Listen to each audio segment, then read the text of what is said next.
En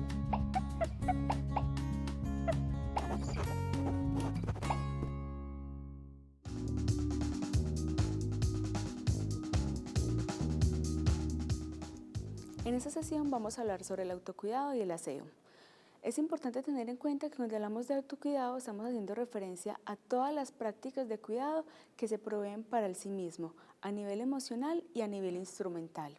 Son todas las prácticas que tienden a la conservación de la salud física, pero también a la salud emocional y que buscan la obtención y el mantenimiento del bienestar. Recordemos que cuando hablamos de autocuidado estamos hablando de uno de los componentes importantes para hablar de salud mental, que cuando el sujeto logra incorporar el autocuidado y el autocuidado hace parte de su vida, tenemos allí un indicador de salud mental. Por eso es que es importante trabajarlo y abordarlo desde los primeros momentos de vida.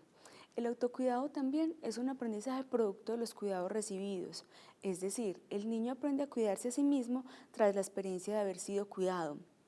Un niño que no reciba los cuidados que requiere para la satisfacción de sus necesidades básicas en la primera infancia probablemente será un adulto que no sea capaz de cuidar de sí mismo y que no incorpore el cuidado de sí mismo en las prácticas que realiza en el día a día. Recordemos que hablábamos del cuidado a nivel emocional y a nivel instrumental, entonces será un adulto que no cuide de sí mismo con respecto a su bienestar personal, que tampoco logre cuidar de las relaciones que establece y que no establezca relaciones de cuidado con el entorno. Otra característica del autocuidado es que es un aprendizaje que se da por medio de la observación que realiza de los otros, porque el niño es capaz de reconocer en los otros los comportamientos que apuntan al cuidado de sí mismo e imitarlo. Entonces vemos la importancia del autocuidado en el cuidador y del autocuidado que el cuidador provee al niño. Los cuidados que se proveen al niño son de dos tipos. Son materiales o instrumentales, que son aquellos que van dirigidos al cuerpo, es decir, lo que tiene que ver con la salud, con el aseo, con la alimentación, con el vestir. Protegen ante los peligros, que básicamente es tener un contexto seguro en el cual el niño no esté en riesgo de accidentes o no comprometa su vida o su bienestar, y soportan las funciones corporales. Básicamente cuando estamos haciendo el proceso de entrenamiento para ir al baño, los procesos digestivos, tienen que ver entonces estos cuidados que se proveen a nivel instrumental. Los cuidados inmateriales son aquellos de carácter emocional, que van dirigidos a aspectos psicológicos. Son básicamente la seguridad, la confianza, el confort, la cercanía que el niño logra percibir con su cuidador y buscan el bienestar emocional, que el niño esté tranquilo, que el niño desarrolle todas sus facultades y todas sus habilidades mentales y emocionales, y se soporta en las relaciones familiares con el entorno social también. Son estas las características del cuidado inmaterial que va dirigido al desarrollo psicológico y emocional. Para enseñar al niño la importancia del autocuidado y que las prácticas que se le enseñan perduren en el tiempo, es importante que el niño sepa y comprenda que es su responsabilidad hacerse cargo de sí mismo, que todas esas prácticas son una responsabilidad suya consigo mismo y por lo tanto debe incorporarlas. Él debe saber cómo llevar a cabo cada práctica, por eso es importante que el cuidador le muestre los beneficios de mantener esas prácticas y la forma específica de llevarlas a cabo. Las prácticas de cuidado en el niño le permiten a él reconocerse a sí mismo, reconocerse desde la corporalidad, reconocer su cuerpo, sus funciones, sus cuidados. También le permiten construir un respeto por sí mismo en cuanto al cuidado de su salud, en cuanto a la protección de su espacio personal y todo aquello que tiene que ver con lo que él como sujeto independiente es.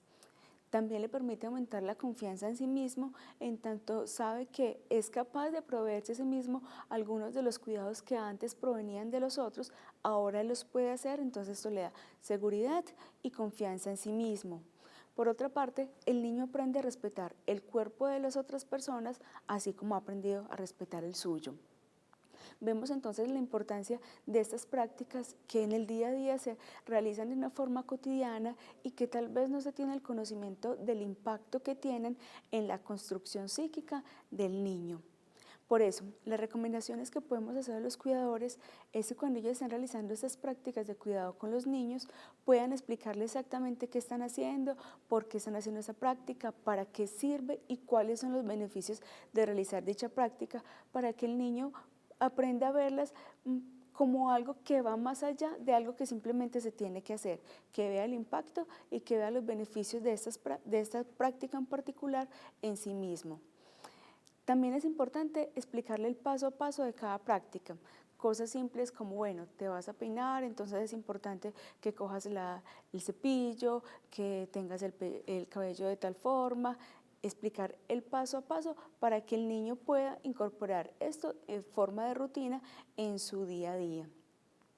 Es importante que se le enseñe al niño con el ejemplo. Ya hablábamos del impacto que tiene para el niño, reconocer que su cuidador se cuida a sí mismo y así, mediante el ejemplo, poder explicarle todas las prácticas que el cuidador está realizando en sí mismo para que él pueda imitarlas y llevarlas a cabo. Es importante motivar a que el niño realice actividades por sí mismo sin presionarlo, sin cuestionarlo o sin criticarlo cuando lo haga de forma incorrecta o cuando se esté demorando mucho. Recordemos que el niño viene de un estado en el cual todo lo que él necesitaba provenía de afuera, de su cuidador específicamente. Ahora ese aprendizaje en el cual él tiene que hacerse cargo de sí mismo en algunos aspectos requiere tiempo y requiere mucha paciencia por parte del cuidador. Asimismo, se hace fundamental que para que este proceso de aprendizaje sea realmente eficiente en el niño, el cuidador se tome todo el tiempo que sea necesario para que el niño pueda incorporar esta práctica de forma tranquila, sin interrumpirlo y agilizar los tiempos para que el niño pueda terminar con la práctica que está realizando. Esto se hace pensando en las funciones que se le van delegando a los niños con respecto a sí mismo a la hora de vestirse o prepararse para salir. Muchas veces los cuidadores dan una instrucción al niño con respecto a lo que deben hacer, pero no prevén el tiempo que el niño se puede demorar para realizar la actividad. Entonces es importante prever que mientras el niño está aprendiendo, requiere más tiempo, requiere repetir y por eso requiere de la paciencia del cuidador. Hacer el uso de los estímulos positivos cada vez que el niño haga algo bien, corregirlo con amor y motivarlo para que cada vez lo haga en menor tiempo y de la mejor forma posible.